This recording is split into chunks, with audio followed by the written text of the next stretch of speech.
Welcome to the Journal Club for this week. This article with the title of Accuracy and Efficiency of a Guided Route and Resection Using a Dynamic Navigation System. It's a human cadaver study that was done by Nusrat et al. And his group.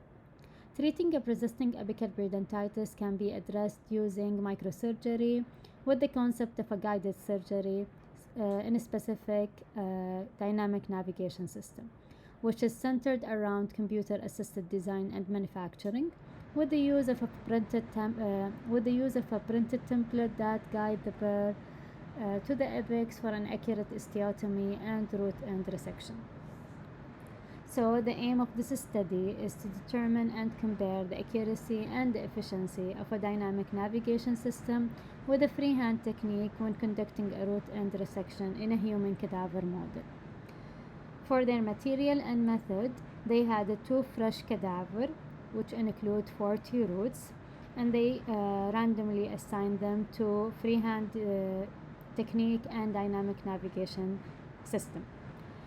They had 3 radiograph and CBCT in the side of a dynamic navigation system, where the entry point and angle and the depth of the resection were virtually planned to cut 3 millimeter of the apex with a minimum vertical angle. Both group took CBCT after the root and resection. In regard to the accuracy and the efficiency assessment, they used superimposition software.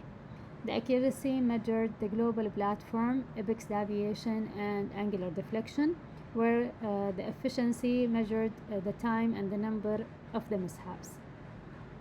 In regard to the time required to complete the osteotomy and the root and resection, it was counted by the use of a stopwatch.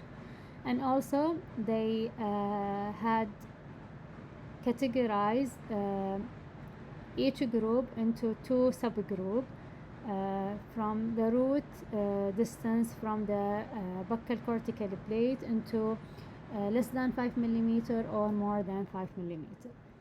Now for the result, the accuracy showed that the mean global platform and apex deviation, also the angular deflection, were significantly less in the dynamic navigation group compared to the freehand group.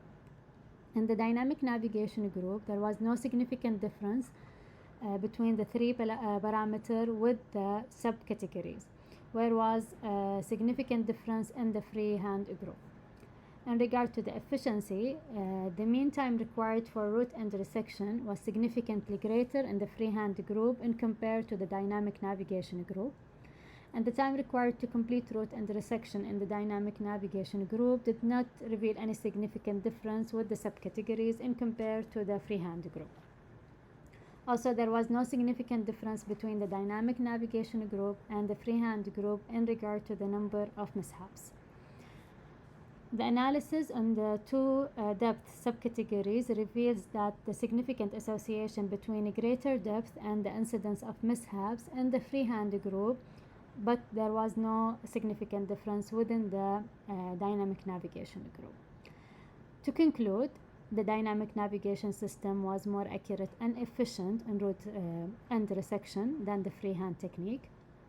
The distance from the root to the buccal cortical plate had a significant negative impact in the accuracy and the efficacy of root and resection using the freehand technique.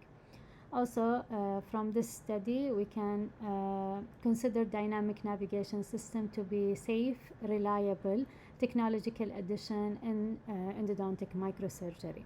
And thank you.